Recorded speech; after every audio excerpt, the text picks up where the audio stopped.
शुक्लांबरधरं विष्णुं शशिवर्णं चतुर्भुजं प्रसन्नवदनं ध्यायेत् सर्वविघ्नोपशान्तये। नारायणं नमस्कृत्य नरं चैव नरोत्तमं देवीं सरस्वतीं व्यासं ततो जयमुदीरयेत्। गुरुर्ब्रह्मा गुरुर्विष्णुः गुरुर्देवो महेश्वरः गुरुः साक्षात् परं ब्रह्म तस्मै श्रीगुरवे नमः। ओ सरल संस्कृत गीता श्रवणाय सर्वेषां स्वागतम्। वयमिदानीं पञ्चदशाध्यायं पठामः। पञ्चदशाध्याय गीतायाः पञ्चदशाध्याये दशमश्लोकपर्यन्तम् दशमश्लोकः समाप्तः। दशमश्लोकः उत्क्रामन्तं स्थितं वापि भुञ्जानं वा गुणान्वितं विमूढान् अनुपश्यन्ति पश्यन्ति ज्ञानचक्षुषः इति। ज्ञानचक्षुषः इति शङ्कराचार्य इति श्रीकृष्णः वदति। ज्ञानचक्षुषः इत्युक्ते ज्ञानमेव चक्षुः येषाम् इति। ज्ञानमेव चक्षुः येषां ते ज्ञानचक्षुषः इति। तत्र किं विषयः कः इत्युक्ते आत्मा देहेन्द्रियादिभ्यः भिन्नम्। देहेन्द्रियादिभ्यः भिन्नमिति अविकारी इति।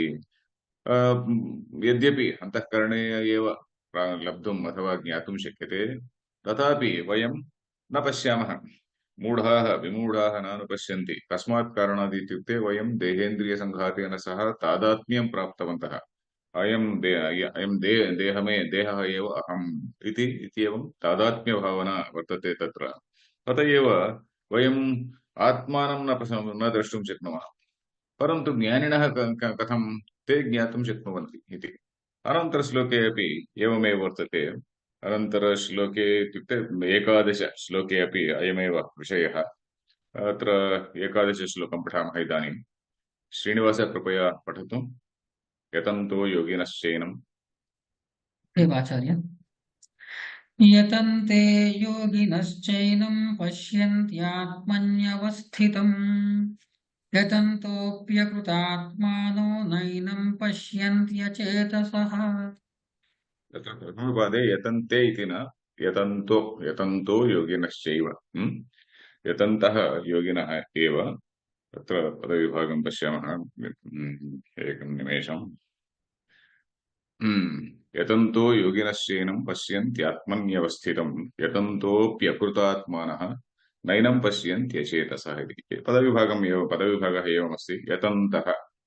यतन्तः योगिनः च एनं योगिनः च एनं योगिनश्चैनम् इति भवति। योगिनः च योगिनश्च एनं योगिनश्चैनं पश्यन्ति आत्मनि अवस्थितं यतन्तः अपि अकृतात्मानः इति एक एव शब्दः। अकृतात्मानः न एनं पश्यन्ति अचेतसः इति। तत्र के पश्यन्ति के न पश्यन्ति इत्युक्ते केचन जनाः पश्यन्ति। ते के इत्युक्ते यतन्तः योगिनः इति विशेषणद्वयम् उक्तम्। यतन्तः प्रयत्नं कुर्वन्तः। कथं प्रयत्नं कुर्वन्तः इत्युक्ते शमदमादिषट्कसम्पत्तिं प्रथमं पश्यामः। वाक्यं पश्यामः। केचन यतन्तः योगिनः पश्यन्ति आत्मनि एव अवस्थितम् एनं परमात्मानं पश्यन्ति। यतन्तः अपि अकृतात्मानः न पश्यन्ति इति। अर्थात् योगिनः इत्युक्ते कृतात्मानः इति स्वीकरणीयः। योगिनः के इत्युक्ते कृतात्मानः। यतन्तः यत्नं क्रियते। प्रथमपादे ये उक्ताः तैरपि यत्नः क्रियते। तृतीयपादे ये उक्ताः तैरपि क्रियते। उभयथा अपि यत्नः वर्तते। परन्तु केचन जनाः योगिनः केचन जनाः अकृतात्मानः इति। योगिनः इति शब्दस्य व्यतिरेकशब्दरूपेण तत्र अकृतात्मानः इति शब्दः तत्र प्रयुक्तः। अत्र किम् अर्थः कः? यतन्तः इत्युक्ते प्रयत्नं कुर्वन्तः। प्रयत्नं कीदृशः प्रयत्नः इति इत्युक्ते शङ्कराचार्यः केवलं प्रयत्नं कुर्वन्तः इति लिखन्ति। परन्तु प्रयत्नः आनन्दगिरिव्याख्यायां प्रयत्नः इत्युक्ते श्रवणमननात्मकः शास्त्रादिप्रमाणैः मननात्मकः शास्त्रादिप्रमाणैः ते वेदान्तश्रवणं कुर्वन्ति। यतन्तः वेदान्तश्रवणं कुर्वन्ति मननमपि कुर्वन्ति। परन्तु निदिध्यासनं न कुर्वन्ति। निदिध्यासनं करणीयं चेत् शुद्धान्तःकरणम् अपेक्षितं खलु। तेषां शुद्धान्तःकरणं नास्ति। तदेव अत्र विषयः, स एव अत्र विषयः। केचनः प्रयत्नं कुर्वन्ति, शास्त्राध्ययनं कुर्वन्ति, गुरोः समीपं गत्वा शास्त्रस्य श्रवणं कृत्वा मननमपि कुर्वन्ति, ते शास्त्रपण्डिताः भवन्ति। परन्तु तत्र किम् आत्मानुसन्धानं करणीयं चेत्, निदिध्यासनम् इत्युक्ते आत्मानुसन्धानं खलु। आत्मानुसन्धानं करणीयं चेत् तत्र शुद्धान्तःकरणं, स्वसंस्कृतम् अन्तःकरणम् अपेक्षितमस्ति। परन्तु ते एवं न सन्ति। अत एव प्रथमपादे किमुक्तं, यतन्तः योगिनः च एव ये च एनं पश्यन्ति। योगिनः इति शब्दस्य कः अर्थः? योगिनः इत्युक्ते शङ्कराचार्याः समाहितचित्ताः इति लिखन्ति। समाहित इत्युक्ते येषां मनः समाधौ स्थितं, येषां मनः समाधौ स्थितं, समाधौ स्थितं समाहितमिति, समाधौ स्थितं समाहितमिति, समाहितं चित्तं येषां ते समाहितचित्ताः। समाधि इति शब्दस्य अर्थः कः? यदि वयं पतञ्जलेः वाक्यं स्मरामः एकवारं, पतञ्जलेः वाक्यं किमस्ति? अष्टाङ्गयोगविषये यम नियम आसन प्राणायाम प्रत्याहार धारणा ध्यान समाधिः इति अन्तिमं सोपानं। समाधिः इति अन्तिमं सोपानं। प्रप्रथममेव अस्माकं मनः समाधिः न सिद्ध्यते। प्रप्रथमं शमदमादीनां साधनम् आवश्यकमस्ति। नियमः यमः इत्युक्ते अस्माकं वेदान्तशास्त्रे दम इति वदामः खलु, बाह्येन्द्रियनिग्रहः इति। यम नियम इत्युक्ते वेदान्तशास्त्रे वयं शमः इति उक्तामः खलु, एवमस्ति। यम नियम आसन केवलं मनसः धारणार्थमेव। यम नियम आसन चापल्य देहचापल्यं तत्र अपवारयितुं। तूष्णीं यदि आसने न स्थिताः स्मः, तदानीं किं भवति? देहचापल्यं वर्तते। इतस्ततः दृष्ट्वा इतस्ततः हस्तचालनं पादचालनम् इत्यादिकं कुर्वन्तः भवामः खलु। तत् निवारयितुम् आसनम्। अनन्तरं च प्राणायामः। मनसः किञ्चिदिव शान्त्यर्थं। मनसः प्राणायामे किं भवति इत्युक्ते, मनः किञ्चिदिव शान्तं भवति। अन्याः वृत्तयः शनैः न्यूनीभवन्ति। एवं भवति। यम नियम आसन प्राणायाम प्रत्याहार इत्युक्ते विषयेभ्यः मनः प्रत्याहृतमिति। विषयेभ्यः अन्यथा किं भवति? आसने एकस्मिन् आसने स्थित्वा यदि प्राणायामादिकं न कुर्मः चेत् किं भवति? इतस्ततः पश्यामः, इतस्ततः तत्र अनेके विषयाः सन्ति, तत्र विषयेषु व्यापृतं भवति मनः। एवं भवति खलु। अतः प्रत्याहारः, विषयेभ्यः प्रत्याहरणीयः इति। प्रत्याहार इत्युक्ते विषयेभ्यः निवृत्तिः इति। प्रत्याहार अनन्तरं किं भवति? धारणा इत्युक्ते कान्सन्ट्रेशन् इति वदामः खलु। एकस्मिन्नेव विषये तत्र मनसः एकाग्रीकरणम्। कस्मिंश्चित् विषये एकाग्रीकरणं, मनसः एकाग्रीकरणं, धारणा। अनन्तरं केवलं धारणा अस्ति चेत् किं प्रयोजनं? धारणा वर्तते, परन्तु अनन्तरं ध्यानं करणीयं खलु। ध्यानमित्युक्ते कस्मिन् विषये ध्यानं? वेदान्तवाक्यानां विषये एव ध्यानं करणीयं खलु। यथा कठोपनिषदि वयम् कठोपनिषदि वा मुण्डकोपनिषदि वा धनुर्गृहीत्वा औपनिषदं महास्त्रम् इति। औपनिषदं महास्त्रं तत् प्रणवः धनुः, शरो ह्यात्मा, अस्माकम् अन्तःकरणमेव शरः। धनुः इत्युक्ते ओङ्कारः एव धनुः, अस्माकम् अन्तःकरणमेव शरः। यत् तत्र सन्धानं कृत्वा, शरस्सन्धानं कृत्वा तत् क्षेपणीयं चेत्, क्षिप्तं चेत् किं भवति? तत् लक्ष्ये प्रविशति इति। लक्ष्ये एव प्रविशति। लक्ष्यं किम् इत्युक्ते परमात्मा एव तत्र लक्ष्यं। ओङ्कार इति धनुः, आत्मा अस्माकम् अन्तःकरण एव शरः। तत्र सन्धानं कृत्वा, अर्थात् ओङ्कारस्य उपासनं कृत्वा, निर्गुणोपासनं, न तु सगुणोपासनं, निर्गुणोपासनं कृत्वा तत्र शरः सन्धयीत इति वदति उपनिषद्वाक्यम्। एवं तत्र लक्ष्यं भेत्तव्यं। तत्र छेदनम् इत्युक्ते तत्रैव लक्ष्ये प्रवेशनं। लक्ष्ये एव प्रविशति अन्तःकरणमिति। तदेव सा एव समाधिः इति। स एव समाधि शब्दः पुंलिङ्गः वा द्रष्टव्यम्। तदेव समाधिः इति। समाहितचित्ताः इति इत्युक्ते येषां मनः ये जनाः अष्टाङ्गयोगमार्गेण अथवा अस्माकं वेदान्तशास्त्रे किं वदामः साधनचतुष्टय सम्पत्तिः इति वदामः।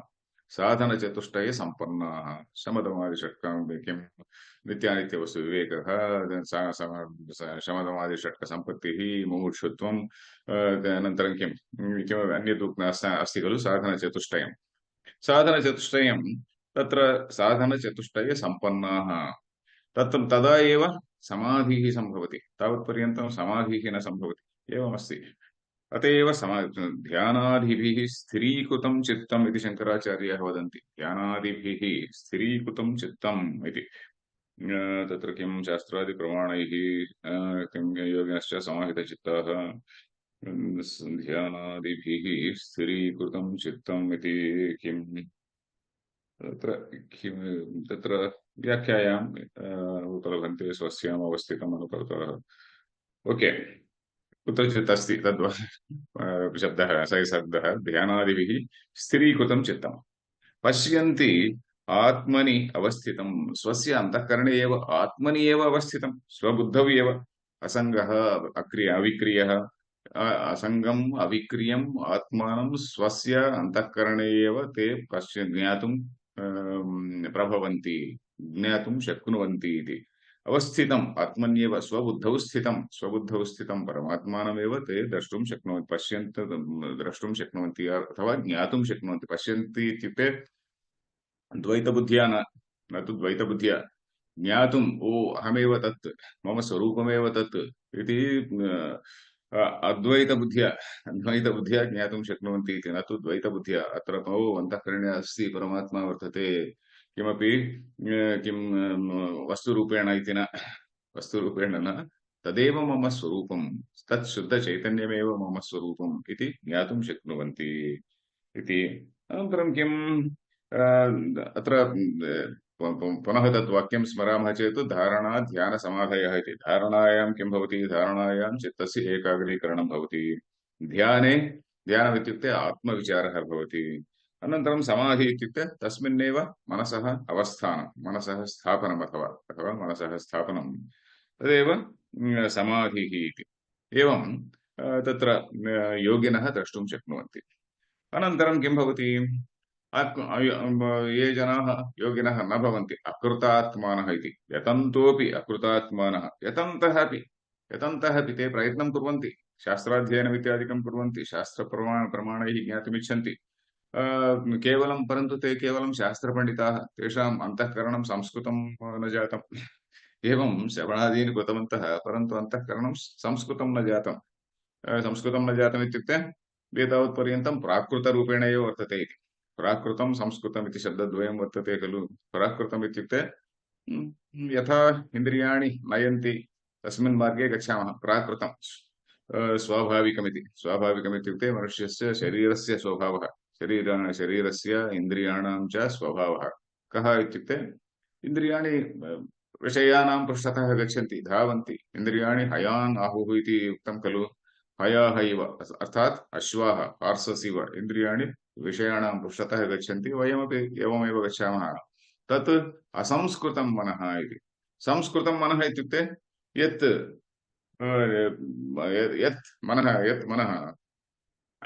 सम्यक् निगृहीतं बुद्धिं तु सारथिं कृत्वा मनः प्रग्रहमेव च इत्यपि वेदान्तम् इति उपनिषद् वदति खलु बुद्धिं तु सारथिं कृत्वा शरीरमिति रथरूपकल्पना अस्माभिः दृष्टा खलु शरीरं रथं बुद्धिः सारथिः आत्मा तत्र जीवः इत्युक्ते स एव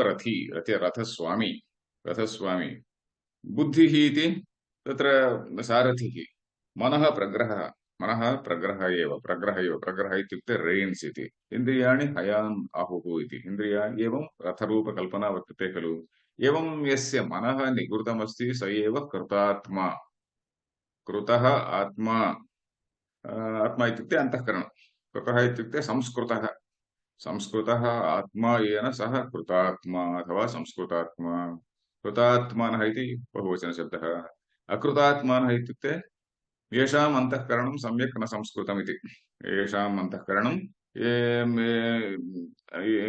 अधुनापि प्राकृतभावान् भावैः पूरितमस्ति इति भावनाभिः पूरितमस्ति इति एवम् असंस्कृताः अत्र शङ्कराचार्याणां भाष्ये तत्र उपनिषद्वाक्यमपि उपनिषत् शब्दाः अपि ते स्वीकुर्वन्ति किम् असंस्कृतात्मानः तपसा इन्द्रियजयेन च इन्द्रियाणां जयः अत्र अपेक्षितः इति तपः अपेक्षितः एवमेव दुश्चरितात् अनुपरताः शान्तदर्पाः अनुपरताः दुश्चरितात् अनुपरताः दुश्चरितात् इति कठोपनिषद् मन्त्रस्य शब्दः न अविरतो दुश्चरितात् न शान्तो न समाहितः इति कठोपनिषद् मन्त्रः वर्तते न अविरतः दुश्चरितात् अर्थात् शास्त्रपण्डितः एव परन्तु दुश्चरितं वर्तते दुश्चरितम् इत्युक्ते मनसः निग्रहः नास्ति सर्वे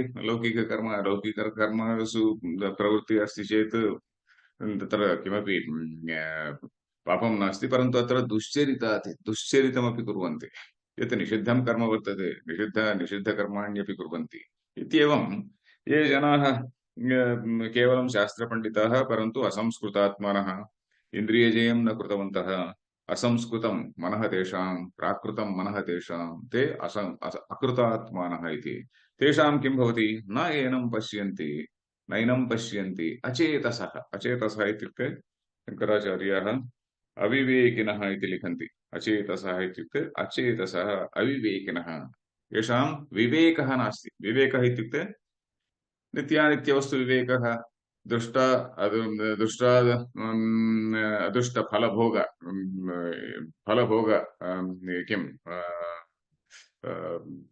फलभोग किमपि इष्टं दृष्टफलभोग विरागः वैराग्यं वर्तते इति शमादिषट्कसम्पत्तिः मुमुक्षुत्वम् इति साधनचतुष्टयं वर्तते खलु तत्र एवं विवेकः न कृतवान् कदापि आत्मविवेकं न कृतवान् यद्यपि शास्त्रपण्डितः तथापि स्वस्य विषये स्वस्य अन्तःकरणविषये अन्तःकरणस्य नियन्त्रणविषये विवेकं न कृतवान् इति वयम् अत्र बहुवारं मया एकः श्लोकः उक्तः खलु पक्षि साधकः इत्युक्ते पक्षद्वयं वर्तते वैराग्यमेकत्र ज्ञानमेकत्र वैराग्यबोधौ पुरुषस्य पक्षिवत् इति विवेकचूडामण्यां श्लोकः वर्तते इति मया बहुवारम् उक्तं वैराग्यमेकत्र ज्ञानमेकत्र पक्षद्वयं वर्तते चेदेव साधकः तत्र उड्डयितुम् आकाशे उड्डीय तत्र सौधाग्रतलं गन्तुं सौधाग्रतलम् इत्युक्ते विमुक्तिसौधाग्रतलं विमुक्तिसौधाग्रतलम् इत्युक्ते मोक्षसौधः वर्तते तत्र उपवेष्टुं शक्नोति इति अत्र शङ्कराचार्याः वदन्ति तत्र विवेकचूडामण्याम् एवं ये जनाः एवं भवन्ति अकृतात्मानः न द्रष्टुं शक्नुवन्ति इति अत्र विषयः अर्थात् न केवलं शास्त्रज्ञानेन मोक्षः न प्राप्यते परन्तु मनसः नियन्त्रणं मनसः निग्रहणम् आत्मनः अथवा चित्तशुद्धिः यद्यपि कर्मयोगेन अपि किञ्चिदिव चित्तशुद्धिः जायते तत् अपर्याप्तमेव भवति या चित्तशुद्धिः कर्मयोगेन जायते सा अपर्याप्ता एव भवति परन्तु चित्तशुद्धिः सम्पूर्णतया प्राप्तव्यं चेत् साधनचतुष्टयसम्पत्तिः अवश्यं साधनीयं प्राप्तव्यम् इति अत्र विषयः अनन्तरश्लोकेषु इत्युक्ते 12 श्लोकादारभ्य चतुर्भिः श्लोकैः शङ्कराचार्य किं वदन्ति इत्युक्ते तत्र शङ्कराचार्यः श्रीकृष्णः किं वदति इत्युक्ते शङ्कराचार्याणां व्याख्यायाम् एवं सूचितमस्ति तत्र किं वदति श्रीकृष्णः परमात्मनः सर्वात्मकत्वं सर्वव्यवहारास्पदत्वम् इत्युक्ते सर्वात्मकत्वम् इत्युक्ते सर्वेषां प्राणिनां वर्तते इति सर्वात्मकत्वं सर्वेषाम् आत्मा इति सर्वेषां सर्वात्मकत्वम् इति सर्व अवभासकत्वम् अथवा सर्व आस्पदत्वं यद्यत् कर्म अहं करोमि तत् सर्वम् अपि भगवतः कृपया एव भगवतः कृपा इत्युक्ते भगवान् कश्चित् वर्तते तत्र एवं स्थित्वा कृपावीक्षणं करोति इति न एवं न स्वीकरणीयम्। या शक्तिः अस्मासु वर्तते सा शक्तिः भगवतः शक्तिः, परमात्मनः शक्तिः, चैतन्यस्य आविर्भावः एव, चैतन्यस्य आविष्कारः एव। एकस्मिन् प्रकारे आविष्कारः, अन्यस्मिन् प्रकारे आविष्कारः। यथा एलेक्ट्रिसिटी उदाहरणं ददति आधुनिकाः आचार्याः। एलेक्ट्रिसिटी तत्र अनेकेषु वस्तुषु, वस्तुषु इत्युक्ते ग्याड्जेट्स् इति वदामः, अनेकेषु वस्तुषु प्रकाशते। एकस्मिन् वस्तुनि एकस्मिन् रीत्या एकस्यां रीत्या प्रकाशते, आविर्भवति। अन्यस्मिन् वस्तुनि अन्यस्यां रीत्या अवभासते। एवम् एकमेव चैतन्यं बहुषु अन्तःकरणेषु विविधरूपेण भाति, विविधरूपेण आविष्कृतं भवति। परन्तु सर्वाणि रूपाणि तस्यैव, सर्वं चैतन्य, सर्वाणि कर्माणि अपि तस्यैव इति सर्वावभासकत्वं, सर्वात्मकत्वम् इत्यादिकम् अनन्तरश्लोक चतुष्टये उक्तम् इति शङ्कराचार्याः तत्र अवतारिकारूपेण ते लिखन्ति। इदानीं श्लोकं पश्यामः। 12 श्लोकः। श्रीनिवासः कृपया पठतु। यदादित्यगतं तेजो। यदादित्यगतं तेजो जगद्भासयतेऽखिलम् यच्चन्द्रमसि यच्चाग्नौ तत्तेजो विद्धि मामकम्। यत् आदित्यगतम्, आदित्यगतमिति एक एव शब्दः, तेजः जगत् भासयते अखिलं, यत् चन्द्रमसि यत् च अग्नौ तत् तेजः विद्धि मामकम्। यत् यत् तेजः सर्वे तत्र सर्वेषु भूतेषु वर्तते। तेजः इत्युक्तेन अत्र चैतन्यमित्येव स्वीकरणीयं। केवलं तेजः इत्युक्ते न केवलं प्रकाशः, चैतन्यमेव प्रकाशरूपेण आविर्भवति। तत्र केषुचित् प्रदेशेषु प्रकाशरूपेण आविर्भवति इति। यत् आदित्यगतं तेजः, आदित्यगतम् इत्युक्ते आदित्ये स्थितम् वा, आदित्ये स्थितम् अथवा आदित्याश्रयम् आश्रितम्, आदित्याश्रितं तेजः। भाष्यमेकवारं पश्यामः। यद् आदित्यगतं तेजः, आदित्याश्रयम् इति शङ्कराचार्याः लिखन्ति। आदित्ये, आदित्यम् इति आदित्यः इति उपाधिः एव। आदित्यः एकः उपाधिः, चन्द्रमा एकः उपाधिः, एवमेव अग्निः उपाधिः, एवमेव वयं सर्वे अपि उपाधयः। वयं सर्वे प्राणिनः अपि उपाधयः एव। सर्वाणि भूतान्यपि उपाधयः एव। परन्तु आदित्ये विशिष्टरूपेण प्रकाशते, चन्द्रे अपि विशिष्टरूपेण प्रकाशते, अग्नौ विशिष्टरूपेण प्रकाशते इति कारणात् अत्र त्रीणि उदाहरणानि अत्र दत्तानि। यद् आदित्यगतं तेजः, तेजः इति शब्देन किं स्वीकरणीयं? चैतन्यात्मकं ज्योतिः इति मधुसूदनसरस्वती लिखन्ति। चैतन्यात्मकं ज्योतिः इति। तत् ज्योतिः इत्युक्ते न केवलं फिजिकल् भौतिकरूपेण प्रकाशः इति न स्वीकरणीयं, चैतन्यात्मकम् इति स्वीकरणीयम्।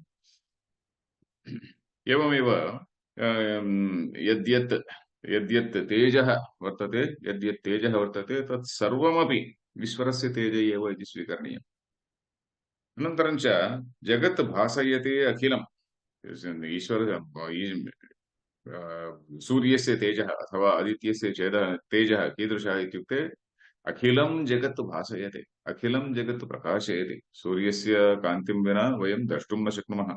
सूर्यस्य एव अस्माकं लोकव्यवहारेषु अपि नेता भवति।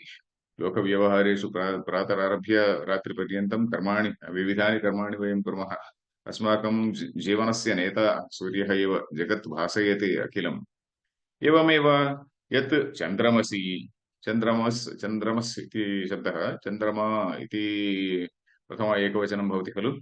चन्द्रमाः इति शब्दस्य किं चन्द्रमसि इति सप्तमी एकवचनं। चन्द्रमसि यत् तेजः चन्द्रमसि वर्तते, एवमेव यत् च अग्नौ वर्तते, यत् तेजः अग्नौ वर्तते तत् तेजः मामकं विद्धि। मामकाः पाण्डवाश्चैव इति उक्तं खलु। मम तेजः, तत् तेजः मम एव इति वक्तव्यम्। अथवा मामकं तेजः इति जानीहि इति। तत् तेजो विद्धि मामकं तेजः इति जानीहि इति अत्र इति वाक्यम्।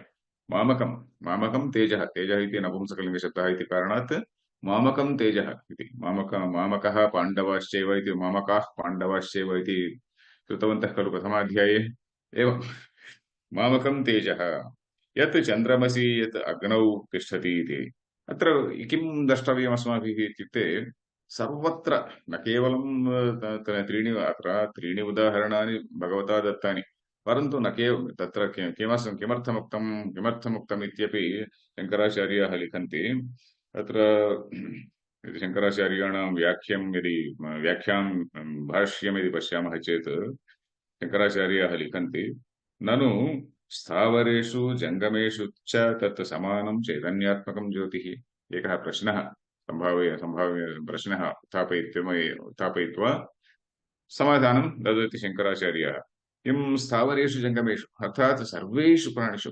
स्थावरेषु इत्युक्ते तरु गुल्म वृक्षादिषु अस्माकं पुरतः वृक्षः वर्तते गुल्मः वर्तते गुल्मः इत्युक्ते बुश् वर्तते लता वर्तते एवमेव जङ्गमः इत्युक्ते सर्वे प्राणिनः जङ्गम इत्युक्ते मूविङ्ग् एनिमल्स् इति वदामः खलु एवं सर्वेषु प्राणिषु यत् चैतन्यात्मकं ज्योतिः समानरूपेण वर्तते तत्र कथम् इदं विशेषणं यद् आदित्यगतमिति कथं विशिष्य त्रीणि एव उदाहरणानि दत्तानि इत्युक्ते आदित्यादिषु हि सत्वम् अत्यन्तप्रकाशम् भास्वरम् इति लिखन्ति ते आदित्यादिषु एव सत्वम् इत्युक्ते सत् चित् आनन्दः इति वदामः खलु सत् चित् आनन्द इति तत् सत्वम् आदित्ये विशिष्टरूपेण भासते वयं दशमाध्याये दृष्टवन्तः विभूतियोगः इति दशमाध्यायस्य नाम खलु विभूतयः सर्वाः अपि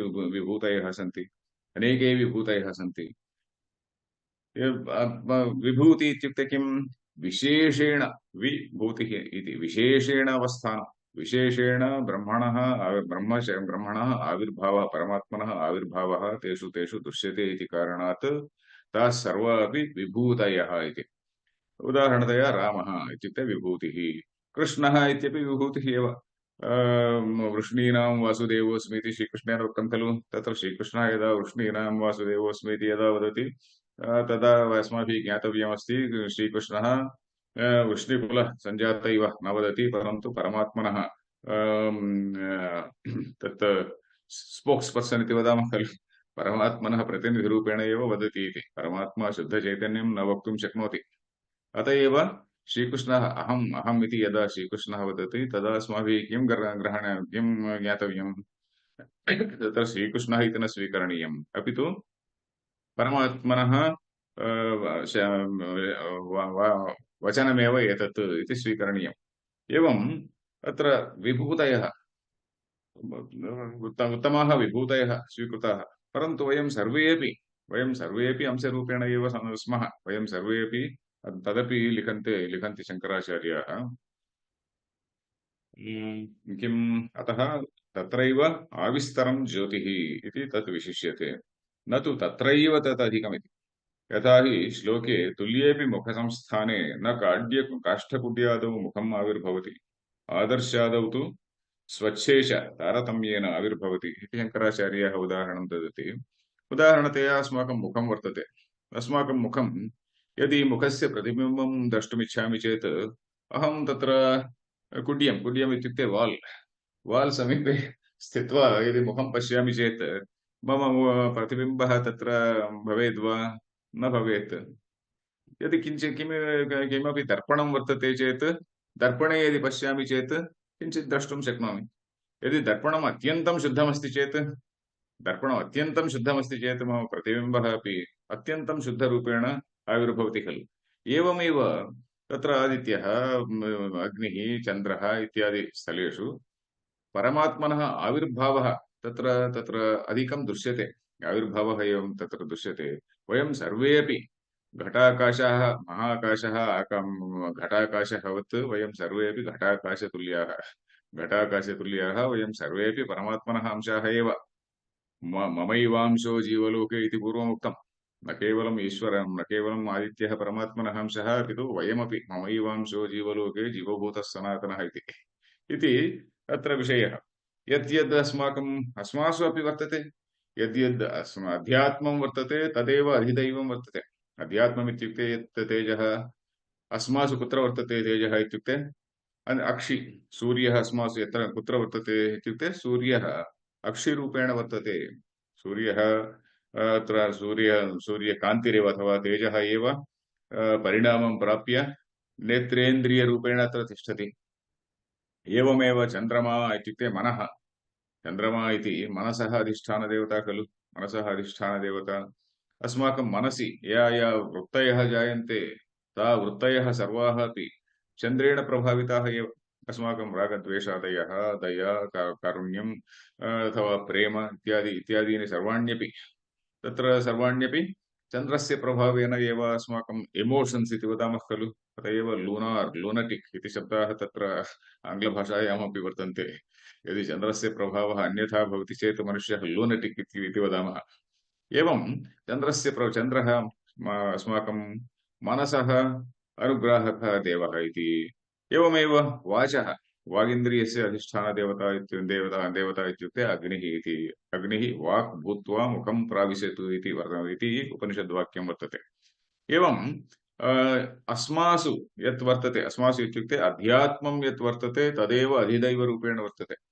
अध्यात्मं यद् वर्तते तदेव अधिभूतं वर्तते, तदेव अधिदैवमपि वर्तते इति तत्र अस्माभिः ज्ञातव्यं। परमात्मनः चैतन्ये जगति सर्वत्र वर्तते। परमात्मनः चैतन्यं प्रपञ्चे अथवा जगति सर्वत्र वर्तते। कस्मात् केवलं त्रयाणामेव उल्लेखः इत्युक्ते विभूतयः विशेषेण आविर्भावः तत्र वर्तते। अस्मासु तावता विशेषेण न आविर्भूतः किमपि चैतन्यम् अस्मासु अपि वर्तते। सर्वे यथा सूर्यस्य कान्तिः सर्वेषु स्थलेषु पतति, दर्पणे अपि पतति।